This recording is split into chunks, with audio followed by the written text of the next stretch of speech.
Hello. So whether you're a longtime viewer of this channel or if you just clicked on this video because of the title, no, it's not clickbait. I do plan on fully diving into why I personally think that Game of Thrones Season 8 was a blistering shit sack. But since that will be a majority of this video, I will probably save that till the very end of the video. So if you don't care about anything else that I found interesting this last month, I definitely recommend that you skip forward to this time code right here. But that's it, and without further ado, let's get into another monthly favorites video. Movies! Oh boy, okay, so it's been a little bit since we've been able to talk about movies, and since the last time I didn't actually get to watch Endgame, so I finally saw it. I'm very excited about it. I want to talk about it, so if you haven't seen it, I'm going to be, talking about spoilers here and there, so skip forward, I guess, from this part as well. But goddamn, can we just for a minute appreciate this was like 10 plus years in the making, and honestly, I couldn't be prouder for how this thing ended out. I think that they did such a fantastic job. Thanos himself was such a believable villain, and I found myself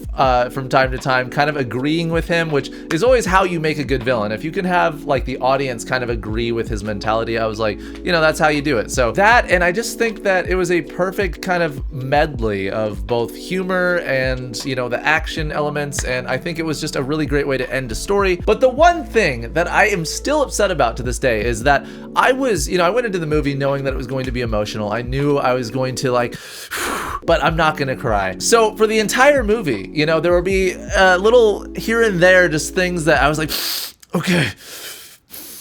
Nope, I'm good. Just fucking so close to crying. But I didn't. Throughout the entire movie, I was fine. I didn't cry a single time until the very last scene. And if you've seen the movie, you know exactly what I'm talking about. You'll know that it was such a cute moment, such a good way to end a movie. But at the same time, man, it tore me to pieces. I was sitting there just crying my fucking eyes out in this theater, like trying not to, I'm just like, no. It was bad. And I was so bummed because I fucking made it that far into the movie, no crying, and then here I am, just a big fucking blubbering shithole at the very end. Also, while we're on the subject of crying at the literal very last scene, I just recently watched How to Train Your Dragon 3, which I went into with very little expectation because, the longer you go in like an animated series, the worse it's gonna get. So I was going into this movie with very little expectation, and it wasn't as good as the first two movies, but again, the very last scene, I was doing so good at not crying, and then the fucking very last scene, man, oh god. I'm not gonna spoil it because even for those of you who have seen it, I think that even if I mentioned it, you guys would, well up in tears. It's it gets you, it really does. Games. So pretty much during the last couple of months, I've really only played like 2 games, one of which I actually streamed on my Twitch channel, which was Spyro. And fun fact, I've never actually played Spyro before, and that, yeah, a lot of you guys are gonna, what? I know, it's a bit weird. I know that it's like pretty much everyone's childhood was playing Spyro, but for me, I'd never owned a actual PS1, so I was kind of always on the N64 playing Banjo. But yeah, I actually finally got to play Spyro 1, and it is amazing. I see what the hype's all about. I love the game. I would definitely fucking recommend any of you guys to check it out if you haven't played Spyro. Also, the Spyro streams are going to be up on my gaming channel in their entirety. And actually, the reason that I'm uploading them, in case you're wondering, is I've recently found that falling asleep to streams is actually kind of nice. So I just think that maybe if I upload it, it can be something nice for you guys to watch or laugh at or even sleep to. I know that sounds weird. I'm making content for people to sleep to now. YouTube 2019. But yeah, so those will be up on my gaming channel. Check it out, youtube.com/destpones. And then also I'm probably gonna be uploading the stream highlights to this channel pretty soon here real quick. Okay. And then the other game that I started recently playing, which I kind of started playing just ironically, and then I just really got addicted to it and kept playing it more, and now it's pretty much like a nightly ritual with my friend Sam to just play, is Call of Duty Black Ops 2 Zombies. Asterisk, also Call of Duty Black Ops 3 Zombies. In like literally every day now, Sam will come over and we'll just play like a couple rounds of zombies, and it's like, I don't know. It's so fun. Like I can't even explain to you why it's fun. Like I'll just sit here being like, dude, okay, so basically you're just shooting endless hordes of zombies. Like it doesn't sound that fun, but holy shit is it fun. Which on that note, we actually recently streamed zombies, and everyone was like, you guys suck mega ass, but it's almost like therapeutic. Like I feel like every night I just kind of get to look forward to mercilessly shooting zombies in the head. Does that make me a psychopath? I think that might make me a psychopath.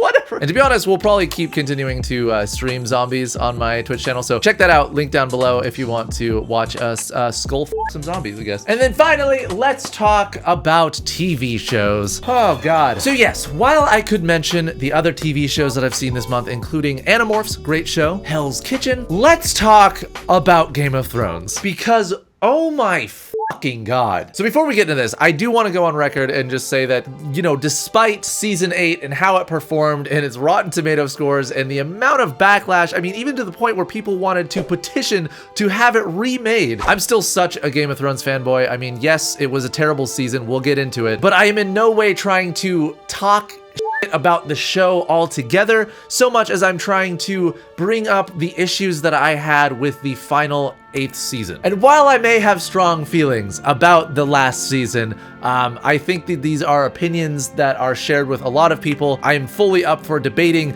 any and all points that I'm making, and if you have any counterpoints, make sure to leave those in the comments and we'll talk about it. But yes, let's just jump into why I thought Game of Thrones season 8 was a big flaming piece of dolphin shit. And also, obviously, if you haven't seen Game of Thrones season 8, there are spoilers ahead, so you've been warned. So pretty much the first issue that I have with the entirety of season 8 as well as season 7 is its pacing. And what I mean by its pacing is we see in pretty much every other season of Game of Thrones that important events, they take a while to get into. You know, there'll be several episodes to kind of build up something. I mean, even in the first episode, they do mention, oh, you've been traveling for months to get up to Winterfell from King's Landing. We've been riding for a month, my love. And then, you know, following that episode, there is Robert Baratheon and Ned Stark going from Winterfell all the way to the Red Keep, which takes several episodes. But the important part about it taking several episodes is you really do feel that it's a long journey to get there, for one, but you also, there's so many great scenes of character development, kind of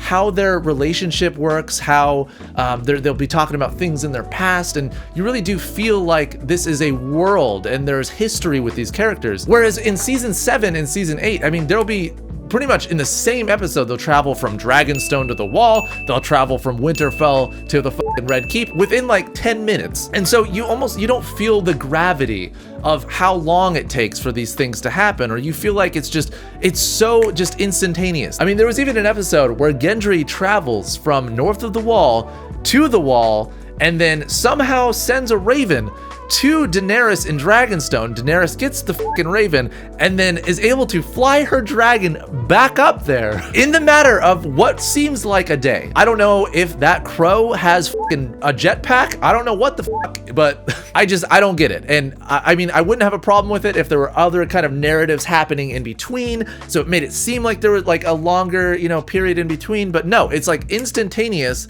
Just this shit happens. And that's I think the biggest issue that I have with Game of Thrones now is like, yes, there is more action. It is more action packed in every single episode and there's more shit happening, but there's really not.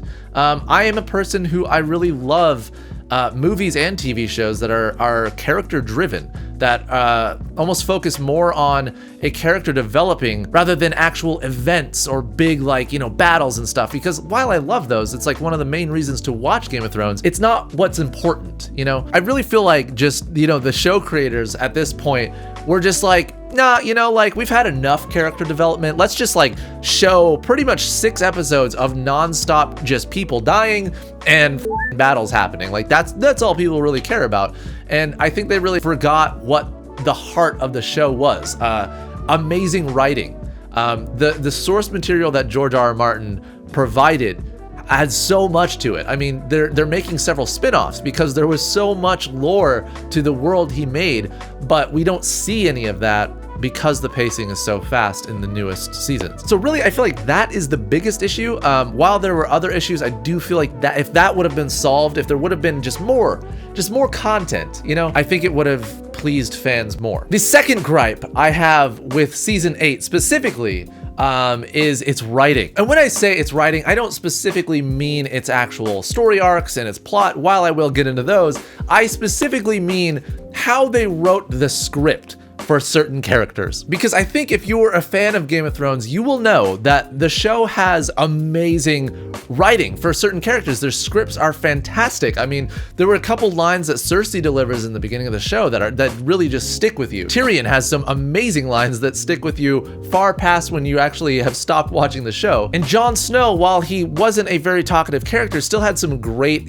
lines that he would deliver. And I want to say the one thing that I can remember him saying from season 8 was, "She's my queen, she's my queen, she's my queen, she's my queen." Just over, I swear to God, it's more than like 10 times. It has to be more than 10 times he says it. "She's my queen." It's like, John, what do you want for breakfast, man? "She's my queen." That's not a breakfast item. "She's my queen." Okay, so that obviously is a major issue, is just that they didn't seem like they gave a Again, I feel like they're like, we've had enough great character writing. Let's just put them into battles and stuff. Like, I don't know. That bothers me. But yes, there were only 6 episodes, so maybe we'll give them the benefit of the doubt and say that, if they had more episodes, then, maybe there would be better writing.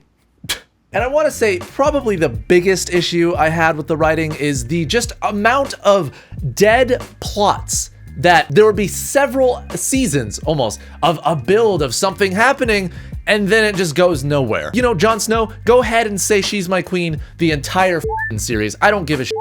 But the main problem I had was just these plot points that were built for so long and then went to shit. Nothing was said about it. For example, Arya in The Faceless Men, went through a couple of seasons of her like getting this ability of being able to change into literally anyone, which is an awesome ability, and then nothing in season 8. Literally nothing. You know how many times it would have come in handy to dress up or be someone else? I could think of at least a dozen times that would have come in handy in that season, but nope. Trying to remain calm. Jon Snow in the Lord of Light Resurrection. I mean, we have this amazing plot of Jon Snow dying, him coming back to life because the Lord of Light wants him to be alive, and that goes nowhere. I mean, yes, he's alive to kill Dany at the very end. He's alive to watch his brother ascend to the throne. But we don't see, he doesn't do anything. It's like, why would the Lord of Light resurrect him if there was no point to it at all? And I think that's one that could be argued. A lot of you guys could be like, oh, well, he did have a point, and this is why the Lord of Light resurrected him. But what I want to go back to is something that was mentioned in I think one of the first seasons of Game of Thrones was the legend of Azor Ahai, or rather the prophecy of Azor Ahai. This is something that is actually brought up in the show. It's brought up, I think, multiple times, but the one that I can remember the most is someone mentions the prophecy of Azor Ahai to Daenerys, and Daenerys kind of is quick to say oh, well, that doesn't apply to me, because basically what the prophecy is a prince will rise to defeat the darkness with a flaming sword or something like that. And so Dany's quick to be like, oh, that's not me, because I'm not a prince. And then Missandei is like, well, actually it's genderless and it applies to both sexes, so it technically could be you. I don't know if you remember that scene, but yeah. The prince who was promised will bring the dawn. I'm afraid I'm not a prince. Azor Ahai also refers to the Lord of Light, because the flaming sword thing, we see Beric Dondarrion having the flaming sword thing. So this whole time, we are led to believe that Jon Snow is Azor Ahai. The prophecy of Azor Ahai is that Jon Snow will rise from the dead and will defeat the darkness with a flaming sword. He's already in the company of Beric Dondarrion. He already has a red priestess around him to be able to, give him the flaming sword if that were the case. But we don't get that. Instead, we get Arya killing the Night King. We have several seasons of, Jon building up to have this epic battle with the Night King, and that he is pretty much the only one to do it. And you could argue well, maybe Arya is Azor Ahai, because she starts off this little girl, this meek little girl, and becomes really formidable in combat. But at the same time, that doesn't make sense. There's no point of the story where that makes sense. And it could be that George R.R. Martin's design when he was writing the books and all of that stuff was that Arya was always going to kill the Night King. Apparently that was told to Dan and David, the show creators, that Arya was the person to kill him and who would actually ascend the throne. And then they kind of filled out the pieces, I think, with their own insight. But that bothered me, is that the prophecy of Azor Ahai, which had been kind of hinted at for a while never went anywhere, and that just pissed me off. In the ancient books, it's written that a warrior will draw a burning sword from the fire. And then also, speaking of the Night King, let's just get that out of the way, can we? What the fuck? We have like several seasons of building of this intense main bad guy, this face of evil, right? Like Cersei, you know, she's just a chick in a castle just sipping wine all day. That's all she is, okay? But we have this main face of evil. We have Jon who's like, I must protect the North from the hordes of White Walkers. And we just have that for like several seasons, okay? And that just gets resolved in one episode, one poorly lit episode. Okay, like what the fuck? And you know what else bothered me about that is like, we never really understand the Night King's like his motive for why he's doing things, because like that's kind of just brushed over in one small scene in that same episode. It's like, what does the Night King want? Oh, he wants an eternal darkness. He wants it to just be nighttime all the time. It's like, that's not evil, you know, even if it was evil, like even it's like, oh, he wants it to be snowing all the time and he wants it to be dark all the time and he wants to convert people to White Walkers. It's like, why? Like, I guess the reason I'm mad about it is why, you know, we don't get a why, we just get, oh yeah, he wants to do that. I don't know, that just bothers me, because I feel like if, again, there was better writing, if there was more substance to the story, we would understand his motive and it would make more sense. But no, we're just given this kind of brushed off explanation. Oh, he just wants it to be nighttime. You know, like, I don't get it. Personally, for me, and when I was like watching this and when I was trying to understand the Night King's story from the beginning, you know, excluding season 8, my whole thought process is that the Children of the Forest created White Walkers out of men, because they were basically facing extinction from the first men. So this is going to get a little bit kind of off track, and I apologize for that, but basically when the first men entered Westeros, they entered from a little land bridge that connected Essos, which is where Daenerys was, to Westeros, basically through this little land bridge near Dorne. And when they entered, they basically ran amok and, you know, killed a bunch of the Children of the Forest, and eventually it became such an issue for them that they had to make a peace treaty. So the first men and the Children of the Forest met on a place called the Isle of Faces. And they realized that, you know, obviously we can't keep doing this. We now have a greater enemy in the White Walkers. We kind of fucked up on that one, but as long as you humans stick to your cities and as long as we stick to our forests, we can live in harmony. So they, you know, shook on it. And what else was important about the Isle of Faces is that on this island, the Children of the Forest have the ability to access intense, arcane, powerful magic, which allowed them to break the land bridge between Essos and Westeros so that more men couldn't come in, at least through the land bridge. So by accessing the power that was on the Isle of Faces, they were able to cut off the land bridge, which is a massive, massive, powerful force that would have to be able to do that. We also see a lot of symbolism of the Isle of Faces throughout the White Walker kind of symbolism that they show us throughout the series. In the first episode, we see almost an alignment of dead bodies that the White Walkers set up, and there's a little row of faces on some spikes. And a lot of people throughout the show's history have kind of like speculated as to what that means, but I personally believe that it is the Isle of Faces, that they are symbolizing the Isle of Faces. And we see throughout the show a couple other examples of the symbolism of the White Walkers. There's when Mance Rayder dies, you know, the horses are set up in a way that are like, that's a little bit odd. We have the almost hieroglyphics that are set up in the Dragonglass caves. There's just a lot of symbolism that points to, you know, the White Walkers almost communicating with humans through the use of dead bodies and weird shit on walls, right? So my point is we have all this, you know, symbolism pointing to the Isle of Faces being in a very important place, and I could go into more examples as to why it was so important for the series, but my personal belief is that on the Isle of Faces, the Night King could have accessed the power that, you know, crushed the land bridge between Essos and Westeros and basically reshaped the world however he wants, because we don't understand or we don't get how he would have created the world in infinite darkness. We just kind of are alluded to, oh yeah, he can do it. Because if you really think about it, the Night King was a man, one of the first men who was turned into a White Walker. So it makes sense that he wants to kill the remaining Children of the Forest so that they can't make the same mistake again. But at the same time, kind of reshaping the world how he sees it now after, you know, several centuries of being alive as a White Walker. So that I don't understand, but there is no mention of the Isle of Faces pretty much in the entire show. But I should also mention that is where Bran's power comes from, is the weirwood trees. basically it's almost like in Avatar, the blue-faced Avatar. There's the trees that can kind of talk with each other, and that's where the history of the world is. So Westeros is kind of the same in that all of their history is kind of accessed through the power that resides within the weirwood trees. And most of that power is on the Isle of Faces, and that's why they're able to do such incredible magic, specifically on the Isle of Faces. So I believed throughout this entire show that we were going to get this epic, almost astral battle, this showdown between Bran and the Night King as they're trying to face off each other for power over the Isle of Faces, but we don't even get a mention of it. We get symbolism for it, we get hints at it, but we do not get that. I don't know. That's just my personal opinion. Again, that we kind of veered a little bit off track there. I apologize. I really would like to know your guys' thoughts on this, though. If you look up the Isle of Faces, you can look up the importance of it throughout the books. It's very important for a lot of the characters, including Bran and Jojen Reed. So to circle back to the actual season 8, why it was disappointing, we have, you know, this amazing kind of almost redemption story of Jaime Lannister, who first episode, we fucking hate the guy, right? Midway through the show, we're like, I'm kind of rooting for that guy. And then here we are, season 8, it's come full circle. We love him to death. We don't want him to die.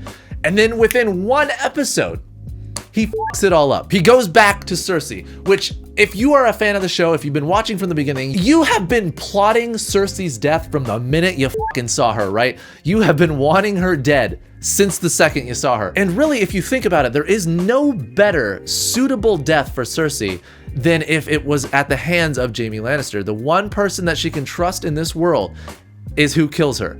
I just thought that would be the greatest, almost like betrayal. I wouldn't even care if Jaime died after that. If that happened, that would have made me the happiest motherfucker watching the show. But instead we get this like almost like a half-assed like, I'm back even though you betrayed me and blah blah blah, everything's gonna be great. Oh no, boulders. I don't fucking understand that last bit of writing. Even if he would have stabbed her before the rocks fell on them both, that would have been fine. Like, if his mission was to go back to the Red Keep because he saw this world has no room for Cersei in it. As much as I love the bitch, she's gotta die, you know?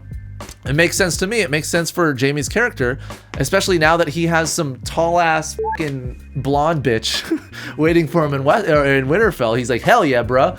And like, you know, it made sense for his character to almost have a completion. My sister needs to die.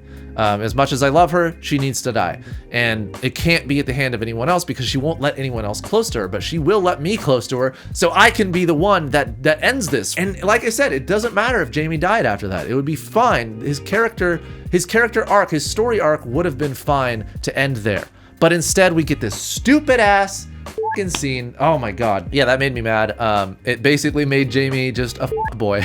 He's like, I'll take your virginity. You like your virginity gone? Boom, I got you. And then just leaves. It doesn't make sense, guys. It doesn't make sense. I will say some of the plots that I did find were pretty good in the last season was, I think that Jorah's story ended perfectly. I think the fact that he got cured and went back to Daenerys and was true to his word and died at the side of the woman that he loves, protecting her, I think that is the best way to end his story. I think the Mountain and the Hound, perfect way to end that story. I like, we knew that was coming, and if they did that any differently, people would have been pissed. But hey, people were pissed about enough things about this season, am I right? So that was fine. But I think, and you guys will probably agree, the biggest fucking plot disappointment is Daenerys. Holy shit.